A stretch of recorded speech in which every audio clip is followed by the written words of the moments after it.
तो लाइव है। तो नमस्कार फिर से एक बार और यूपीएसआई के लिए, हिंदी के लिए और मूल विधि के लिए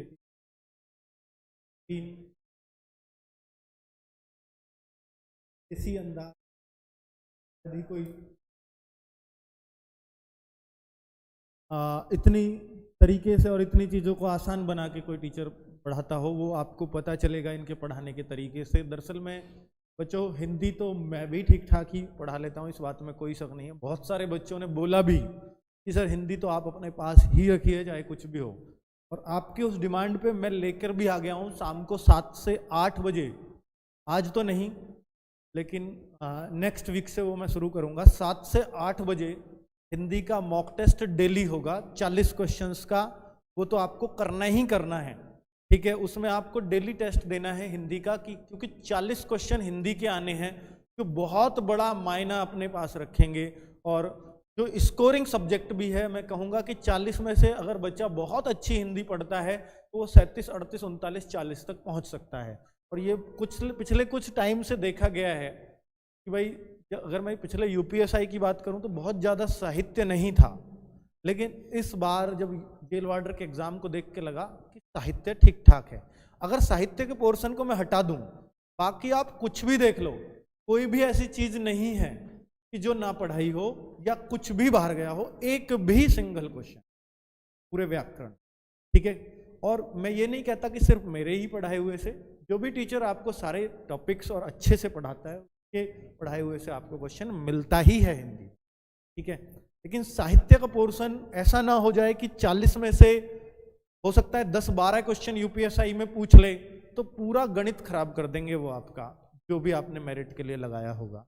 तो 10-12 क्वेश्चन के हिसाब से यानी 25% हम साहित्य को लेकर के चलेंगे, इतना पोर्शन मान के, और उनको बहुत अच्छे से कंप्लीट करके नवीन सर आपके साथ चलेंगे और जुड़े हैं, क्योंकि साहित्य इनका काफ़ी स्ट्रांग है। और मैं साहित्य के लिए बहुत ज़्यादा टाइम नहीं दे पाता, इसलिए मैंने हिंदी का छोड़ने का डिसीजन लिया है। और आज हिंदी पढ़कर आपको लग जाएगा ये तो सर कंप्यूटर तो आप इनसे बेकार ही पढ़वा रहे थे, ये तो हिंदी के लिए ही बने थे। क्योंकि बच्चों इन्होंने स्पेशली मुझसे मांग करके हिंदी लिया है। सर मैंने इनसे बोला कि क्योंकि ये ऑफलाइन एक ब्रांच हमारी देख रहे थे जिसमें सारे सब्जेक्ट पढ़ा लेते बहुत अच्छे से, जैसा मैं खुद भी करता था। पहले अकेला ही टीचर था, चाहे जीएस हो या मैथ्स हो या रीजनिंग, सब कुछ मैं ही पढ़ाता अब तक पूरे 10-11, ठीक है। तो बच्चों ये भी उनमें से ही हैं, तो इनको भी एक ब्रांच मैंने की, तो ये भी सारे सब्जेक्ट खुद ही पढ़ाते, तो ये इनमें अंदर अपने।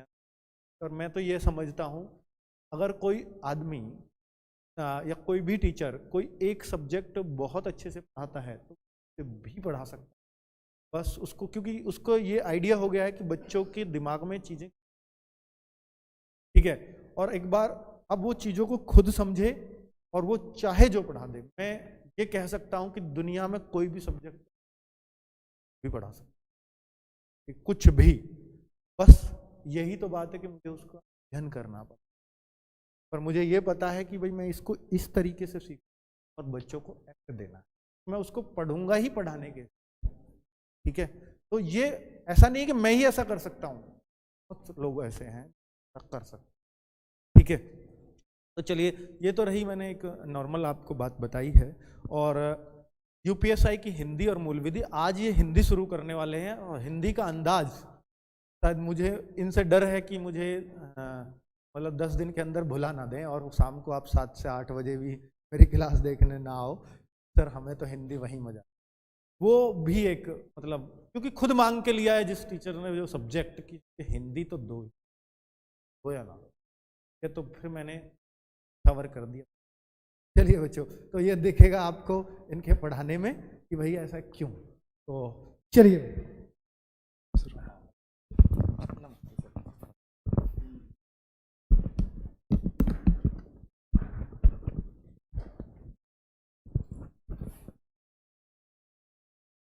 जय हिंद दोस्तों, मैं नवीन शर्मा आप सभी का स्वागत करता हूं रोजगार विद अंकित यूट्यूब चैनल पर। तो दोस्तों, आज जो हम विषय शुरू करने जा रहे हैं वह है, आप इस विषय का नाम जानते हैं कि हिंदी है। और हिंदी जिसका वेटेज यूपीएसआई की परीक्षा में आप देखेंगे कि 40 क्वेश्चन का है, यानी कि 25% यह आपका यूपीएसआई में आने वाला है। और इन 40 क्वेश्चंस के लिए मैं आपसे दोस्तों क्लास के शुरुआत में एक वादा करता हूं, जो क्लास के अंत में भी आप इस बात को मुझसे आप यानी कि आप मेरे सामने इन बातों को रख सकते हैं कि सर आपने एक वादा किया था। तो उस बात के लिए बच्चों मैं बोलना चाहता हूं कि जिस दिन आप इस परीक्षा यूपीएसआई की परीक्षा को देकर आएंगे और यूपीएसआई की परीक्षा में जो 40 क्वेश्चन है, तो मैं आपसे वादा करता हूं कि 40 क्वेश्चन आपको क्लास से मिलेंगे। और इस बात के लिए आप जानते हैं कि आपने दिल्ली पुलिस के लिए भी मुझसे ये बोला था कि सर कंप्यूटर की आपकी 2 ही क्लास हो पाई और हम 8, 9, 10 क्वेश्चन तक कर पाए। तो मैं उसे मतलब आप इतना जब ये आभार व्यक्त करते हैं तो मुझे बड़ी खुशी होती है। तो बच्चों आज तो मैं मतलब पूरा विषय मेरे हाथों में है और हिंदी सारा विषय ही मैं आपको पढ़ाऊँगा। तो हिंदी के लिए आपको बिल्कुल भी निश्चिंत एकदम हो जाना है, बिल्कुल परेशान नहीं रहना है कि भाई क्या आएगा क्या नहीं आएगा, क्या हमें कुछ एक्स्ट्रा करने की भी ज़रूरत होगी। तो आप एक विश्वास के साथ मेरे साथ जुड़ेंगे तो आपको मैं ये विश्वास फिर से दिलाता हूँ कि आपको कहीं भी परेशानी नहीं आएगी।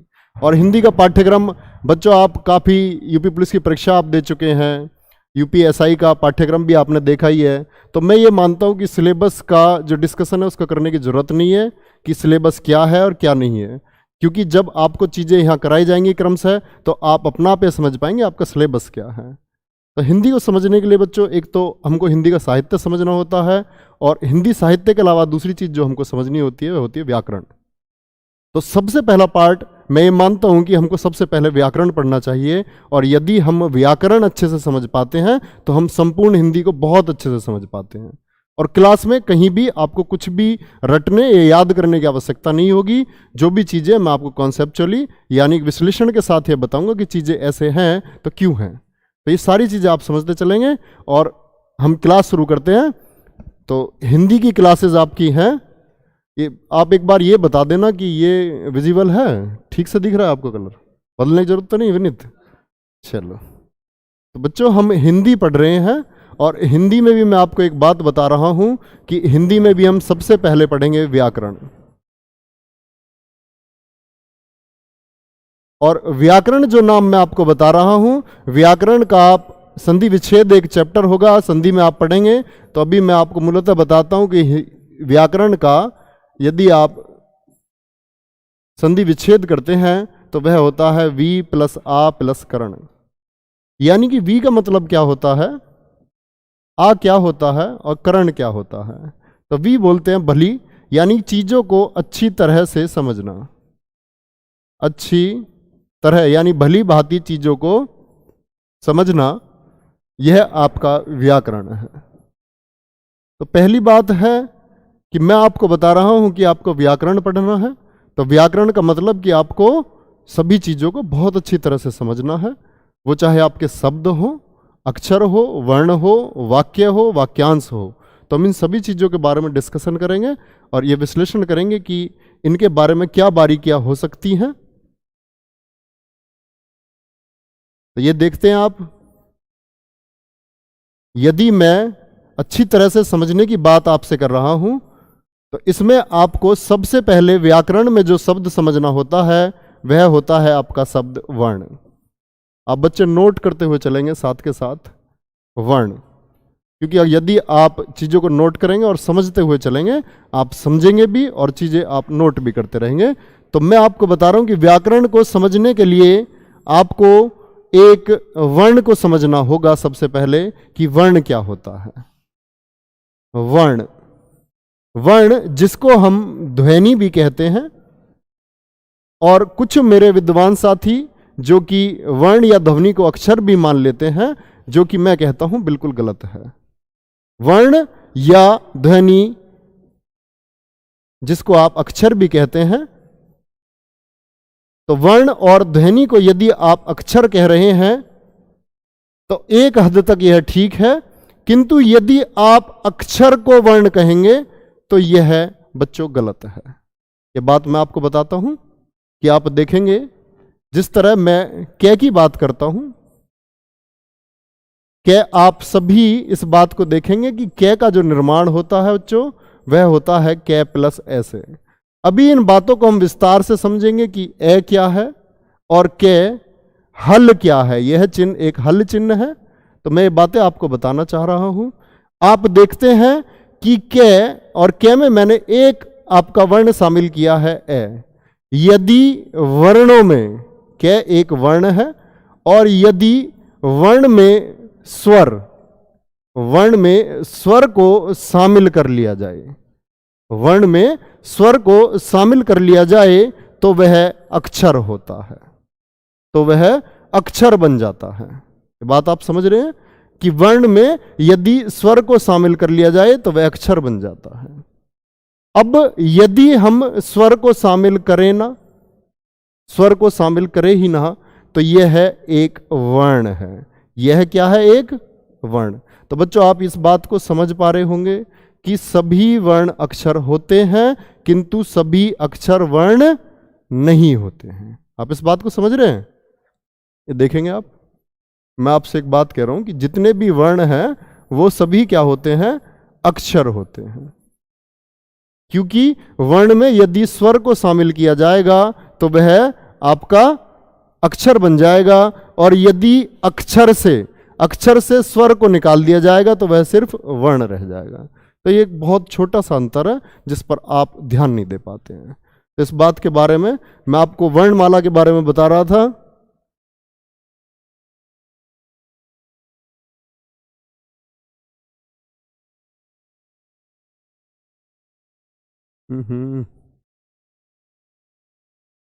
इस वाले पे करना ना क्लिक, राइट क्लिक। अच्छा, बोर्ड चेंज हो गया ना, दूसरा बोर्ड पढ़ाता था पहले। चलो कोई नहीं। तो बच्चों वर्ण के बारे में हम बात कर रहे थे। तो वर्ण के बारे में समझने के लिए मैं आपको बताना चाहता हूं, एक शब्द मैं आपको समझाता हूं, वर्णमाला। और वर्णमाला क्या होता है? वर्णमाला के लिए आप देखेंगे वर्णों का व्यवस्थित समूह। वर्णों का समूह तो हो, और साथ ही वो कैसा होना चाहिए? वर्णों का व्यवस्थित समूह क्या कहलाता है? आपका वर्णमाला कहलाता है। वर्णमाला जो कि वर्णों का एक समूह है, और वर्णों के बारे में हम बात कर रहे हैं। आपके वर्णों का जो समूह है, व्यवस्थित समूह है, वह आपका वर्णमाला कहलाता है। तो बच्चों वर्ण की बात हम कर रहे थे। वर्ण जिसको आप ध्वनि या अक्षर कहकर संबोधित करते हैं, और वर्ण और अक्षर के बीच का जो अंतर मैंने आपको समझाया, आप इस बात को याद रखेंगे। और मैं आपको बताता हूं कि हिंदी में इन चीजों का प्रयोग भी आपका होगा, विशेष रूप से इनका प्रयोग होगा। और वर्ण, ध्वनि या अक्षर के बारे में आप एक चीज देखेंगे, या वर्ण के बारे में आप एक चीज देखते हैं, ध्वनि। वर्ण और ध्वनि में अंतर क्या है फिर? क्या वर्ण और ध्वनि में भी कोई अंतर है? जैसे बच्चों मैं आपसे एक अक्षर बोलता हूं कै, अभी मैंने आपसे बोला कै, क्या बोला मैंने आपसे? कै। और इस कै को जब मैंने लिख दिया, इस कै को जब मैंने लिख दिया, और जब तक मैं इस कै को बोल रहा था, यानी जब तक ये मौखिक थी, ये मौखिक थी, और किसी भी शब्द या अक्षर को हम बोलेंगे, या मैं किसी अक्षर ख को बात करता हूं, ख यदि मैं इसको लिख देता हूं, और जब यह लिखित हो जाता है, एक मौखिक और एक लिखित। एक तो अक्षर मैं आपको बोल के बताता हूं कि गे गमला आप जानते हो, क्या कबूतर, क्या कबूतर तो जानते हो ना। तो मैं क्या बोल रहा हूं, और क्या कबूतर के बारे में मैंने आपसे क्या बोला, तो क्या यानी कि यह क्या हुआ? क्या का मौखिक रूप हुआ। और जो मौखिक रूप होता है बच्चों, उसी को बोलते हैं हम ध्वनि। किंतु जब मैंने ख को लिख दिया, तो जब लिख दिया इसको, तो यह क्या कहलाता है? वर्ण कहलाता है। यहीं से आपके दो प्रश्न बहुत अच्छे क्लियर होंगे। प्रश्न क्या पूछा जाता है कि वर्ण और ध्वनि, आप अंतर समझ पा रहे होंगे वर्ण और ध्वनि का? वर्ण और ध्वनि का अंतर आपके लिए क्लियर है एकदम? अब यदि मैं आपसे पूछूं भाषा की सबसे छोटी मौखिक इकाई क्या होगी? भाषा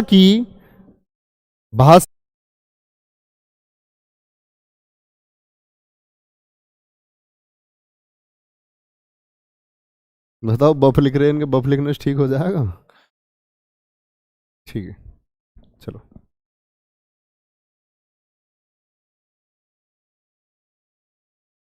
क्लास हो चुकी? दोस्तों लाइट का कनेक्शन चला गया था, वो असुविधा के लिए खेद है।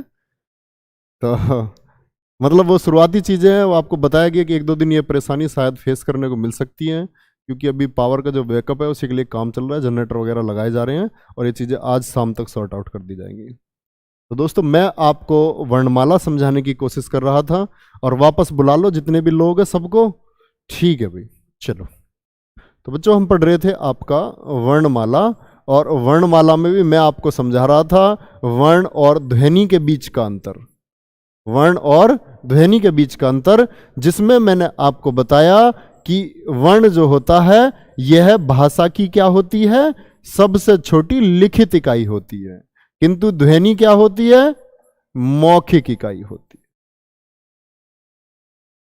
तो इस बात में या इस प्रश्न में आप कभी भी कंफ्यूज नहीं होंगे।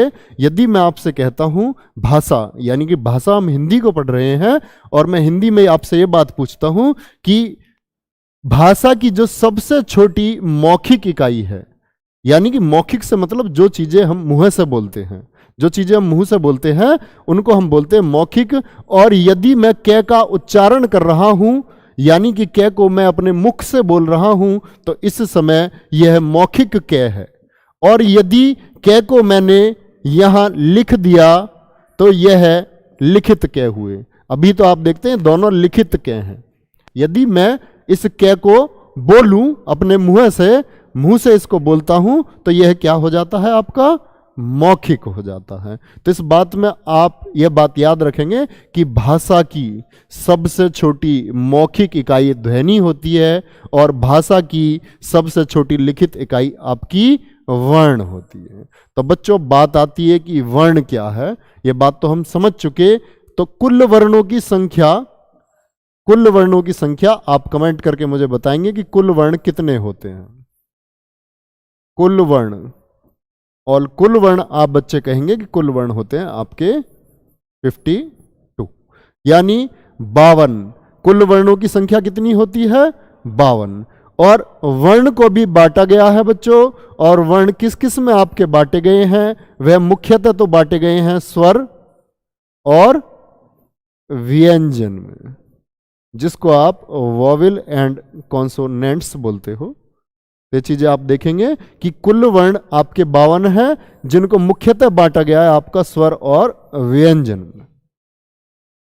अब बात आती है कि स्वर क्या है और व्यंजन क्या है। इसके अतिरिक्त भी आप देखेंगे कि अन्य व्यंजनों के अलावा भी, जैसे कि आप देखेंगे उत्क्षिप्त व्यंजन होते हैं, आप देखेंगे कि अयोग वहा भी हैं, जिनको आप अनुस्वार और विसर्ग कहते हैं। तो इन्हीं के अलावा वे सारी कैटेगरी, अभी मुख्यतः बात मैं आपको बताना चाहता हूं कि कुल वर्णों को जो मुख्यतः बांटा गया है वह स्वर और व्यंजन में बांटा गया है। इसके आगे कैटेगरी हम इससे आगे पढ़ेंगे। तो अभी हम बात कर लेते हैं आपकी स्वर और व्यंजन के बारे में। तो स्वरों के बारे में बात करने के लिए बच्चों, स्वर और व्यंजन में भी क्या अंतर है, इस बात को आप समझेंगे। स्वर जो कि स्वतंत्र रूप से बोले जाएं, जो कि स्वतंत्र रूप से बोले जाएं।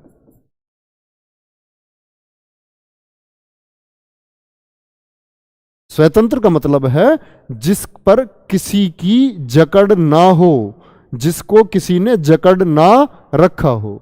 जैसे कि मैं ए की बात करता हूं,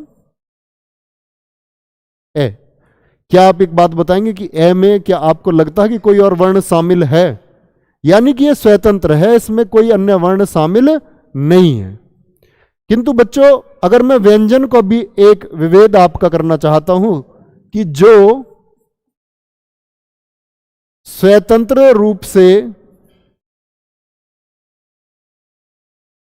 नहीं बोले जाते हैं, स्वतंत्र रूप से नहीं बोले जाते हैं।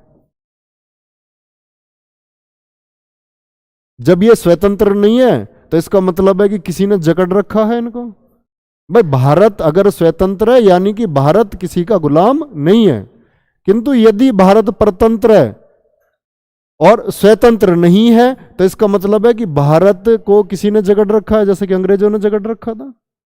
इस तरह आप देखते हैं कि व्यंजन जो कि स्वतंत्र रूप से बोले नहीं जाते हैं, यदि मैं कै की बात करता हूं, यदि मैं कै की बात करता हूं तो आप देखेंगे कै क्या है, एक व्यंजन है।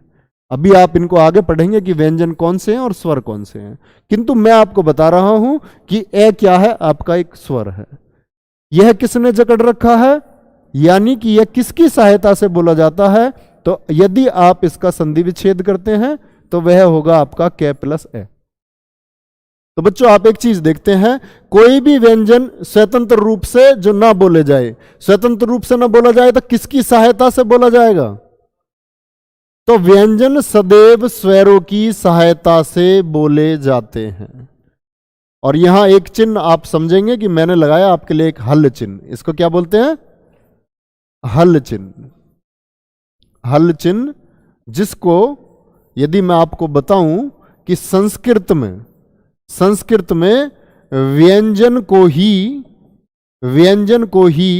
हल कहा जाता है।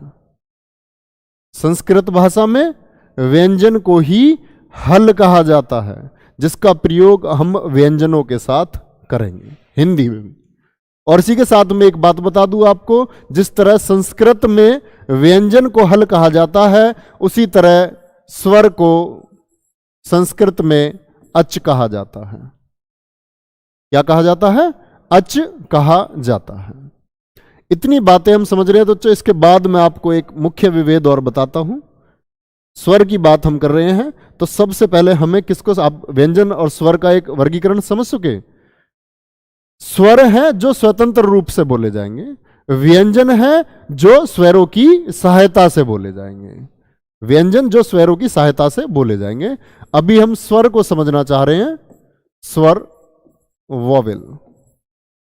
और मैं आपसे एक बात पूछता हूं कि जिस तरह अंग्रेजी भाषा में आप देखते हैं कि वॉवेल्स की संख्या 5 है, हिंदी भाषा में वॉवेल्स की कुल संख्या कितनी है? स्वरों की कुल संख्या। दूसरी बात, उच्चारण के आधार पर स्वरों की संख्या।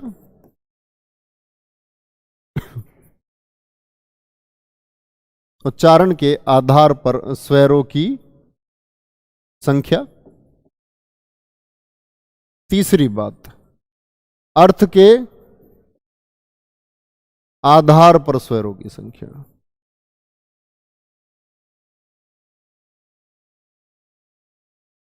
तीनों प्रश्न बहुत महत्वपूर्ण है कि स्वरों की कुल संख्या कितनी होती है। तो बच्चों आप देखेंगे कि स्वरों की कुल संख्या कितनी होती है, 11 होती है। स्वरों की कुल संख्या 11 है। और इन 11 में कौन कौन से स्वर आपके शामिल हैं? ए, आ, ई जिसको हम छोटी ई कहते हैं, एक बड़ी ई जिसको हम कहते हैं। इसके बाद बच्चों आपका बताओ, ए, आ, ई। इसके बाद आता आपका छोटा ऊ, फिर बड़ा ऊ यानी कि औ। इसके बाद होता है आपका ऋषि, नहीं बोलना है, क्या बोलना है, री।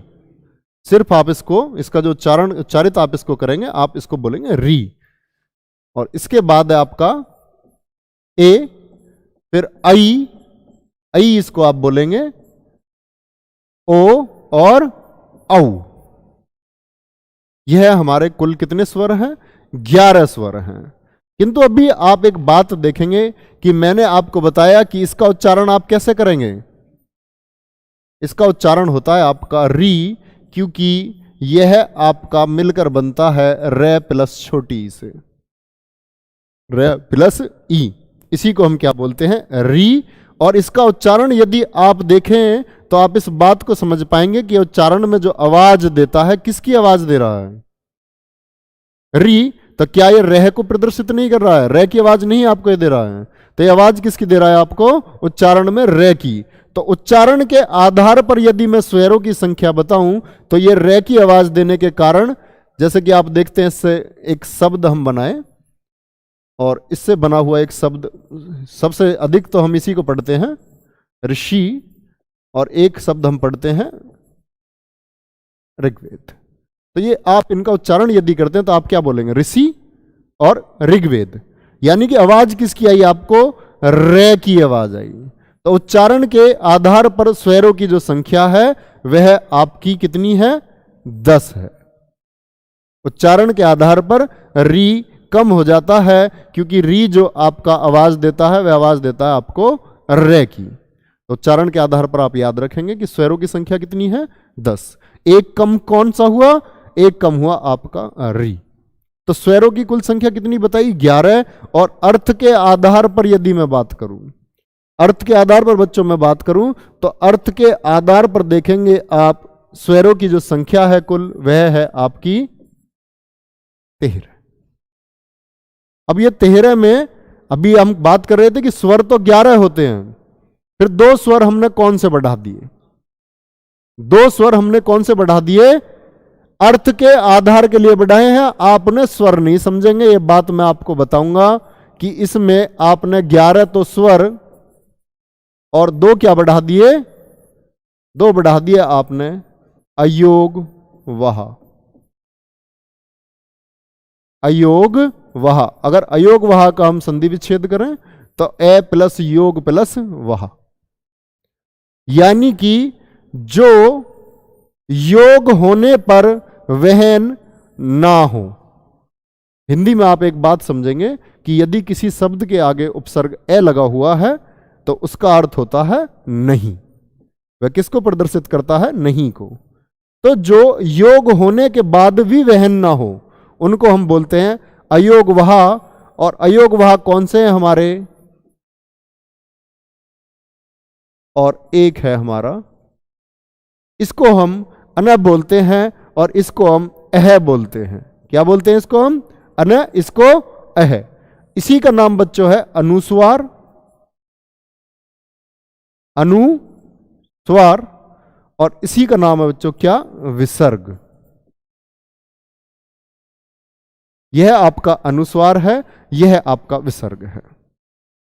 तो एक चीज बच्चों आप यहां आज सीखेंगे कि जैसे कि मैंने यहां आपको ए के ऊपर एक बिंदी लगाई, ए के ऊपर मैंने एक बिंदी लगाई, तो इस बिंदी को क्या बोलते हैं?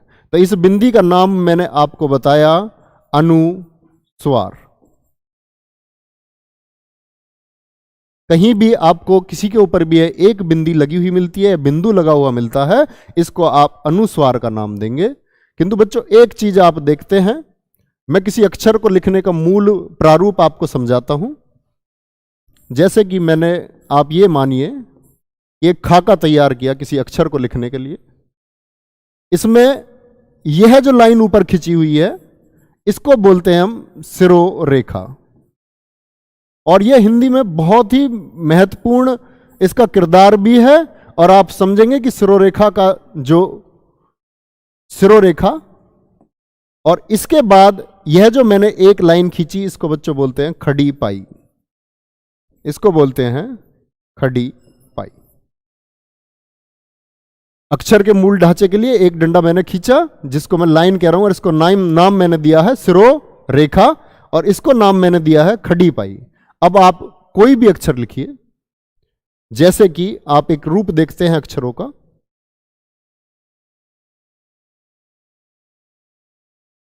एक बिंदी आप कभी यहां देखते हैं, एक बिंदी आप यहां देखते हैं, एक बिंदी आप यहां देखते हैं, और एक बिंदु आप यहां देखते हैं। हिंदी में यह 4 ही बिंदु लगाए जाते हैं, और इनके बारे में मैं आपको आज ही क्लियर कर देना चाहता हूं, क्योंकि जो भी चीज हमारे सामने आएगी, आपका जो भी प्रश्न होगा, उसे हम साथ ही क्लियर करते हुए चलेंगे इसमें। तो आप देखते हैं, मैंने आपको बताया अगर सिरोरेखा के ऊपर कोई बिंदु है तो वह आपका अनुस्वार कहलाएगा। अगली महत्वपूर्ण बात क्या है? अनुस्वार का प्रयोग सिर्फ और सिर्फ स्वरों के साथ होता है। अनुस्वार का प्रयोग स्वरों के साथ होता है। अभी मैं आपको आज ही की क्लास में अनुनासिक और निर्नुनासिक के बारे में बताऊंगा, तो यह चीजें आप समझ पाओगे कि चंद्र बिंदु का इस्तेमाल कहां होता है और कहां नहीं होता है। अनुस्वार, और इसके बाद में बच्चों एक बिंदी जो यहां आपकी लगी हुई होती है, इसमें आप देखेंगे नीचे के लिए इसको बोलते हैं हम ताड़न जात, ताड़न जात। और इसी को बच्चों हम कहते हैं द्विगुण। और द्विगुण के साथ साथ इसका एक नाम और है और इसको बोलते हैं हम उत्क्षिप्त। द्विगुण क्यों नाम है इसका, या इसको द्विगुण ही क्यों कहा गया है, तो ये बात भी मैं आपको समझाऊंगा। जिस तरह आप इसका प्रारूप आपको देखने को मिलता है डे और ढे के साथ, डे और ढे के साथ, और इसका जो प्रारूप आपको देखना मिलता है वह मैंने बताया आपको स्वरों के साथ मिलता है। और जो बाद में लगाया जाता है यह है किसके साथ लगाया जाता है, इसका उत्तर आप मुझे दोगे। किसके साथ लगाया जाता है? यह लगाया जाता है आपका डे के बाद में। इसके उच्चारण में भी अंतर है, आप देखेंगे। और इसके बारे में यह महत्वपूर्ण बात है, जब आप व्यंजन को पढ़ेंगे तो व्यंजन पढ़ते समय आप देखेंगे कै, खे, गे, घे और डे बोलते हैं। इसको मैं आज आपको बताता हूं, इसको अड़े नहीं बोला जाता है, इसको बच्चों बोला जाता है आपका अंगा। इसका जो उच्चारण आप करेंगे यह उच्चारण आपका होता है, इसको बोला जाता है आपका अंग। आज के बाद आप इसको इसी नाम से उच्चारित करेंगे। क्या बोलेंगे आप इसको? अंग। और हिंदी में यह बाद में जो बिंदु लगाया जाता है इसके लिए मात्र एक ही अक्षर है आपका, मात्र एक ही अक्षर है, और वह कहेंगे आप के वर्ग का पंचम अक्षर। कौन सा? के वर्ग का पंचम अक्षर, यानी 1 2 3 4 5। या व्यंजन में पढ़ेंगे इसको कि किस के वर्ग का जो पंचम अक्षर होता है उसके आगे जो बिंदु लगा होता है इसी को बोलते हैं हम पंचमाक्षर बिंदु। एक बिंदु बच्चों मैं आपको बता रहा हूं कि अक्षर से पहले भी एक बिंदु लगता है। तो अक्षर से पहले जो बिंदु लगता है इसको हम नाम देते हैं नुक्ता। नुक्ता, इसको मैंने ताड़न जात, द्विगुण या उत्क्षिप्त नाम दिया। इसको मैंने आपको बताया अनुस्वार होता है, इसी के लिए मैंने बिंदु के लिए बताया कि इसको हम पंचमाक्षर बिंदु कहते हैं। और बच्चों एक बात मैं आपको बता रहा हूं, यदि किसी वर्ण या अक्षर से पहले बिंदु लगा हो तो उसको हम क्या कहेंगे? नुक्ता।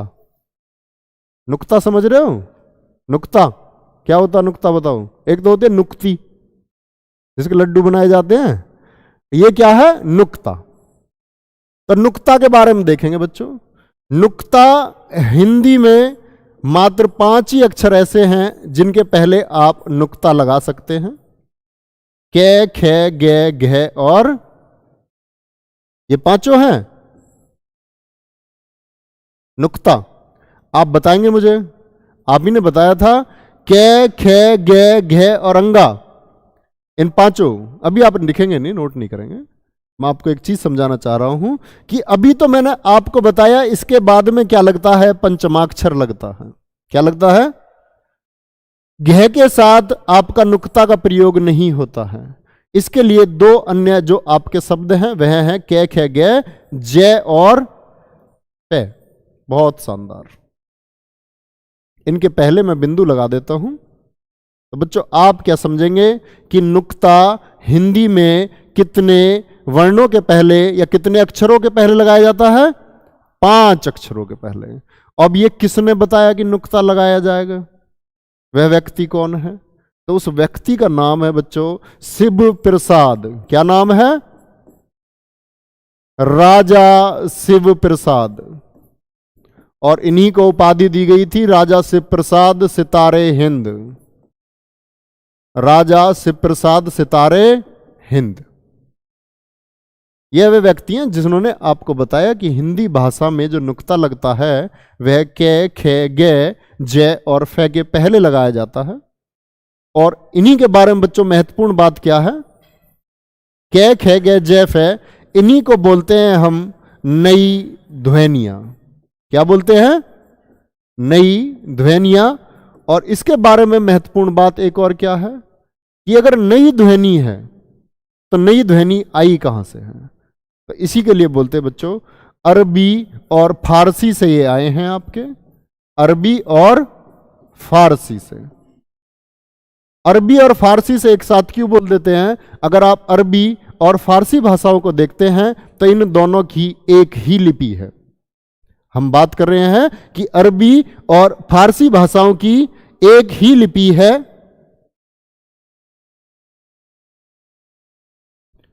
अरबी और फारसी भाषाओं की एक ही लिपि है। दिख रहा है ना? ठीक। चलो, जिस तरह हिंदी भाषा की लिपि का नाम आप मुझे बताएंगे कि हिंदी भाषा की लिपि कौन सी है। अगर मैं लिपि की बात कर रहा हूं, मैंने आपको बताया कि ये 5 ध्वनियां यानी कि कै, खे, गे, जे और फे, इनसे पहले क्या लगा सकते हैं हम? नुक्ता। यह बताया किसने?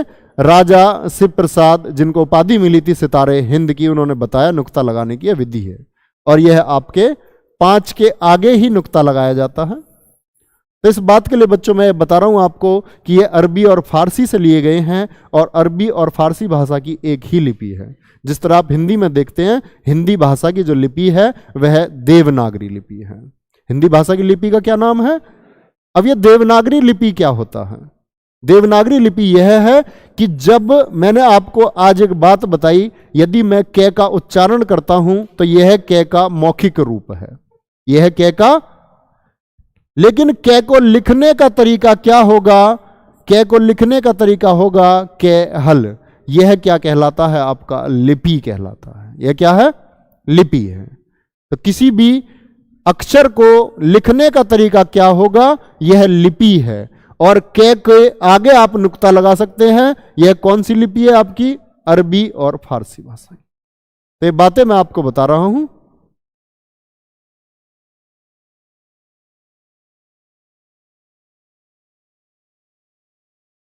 ओके, ठीक है।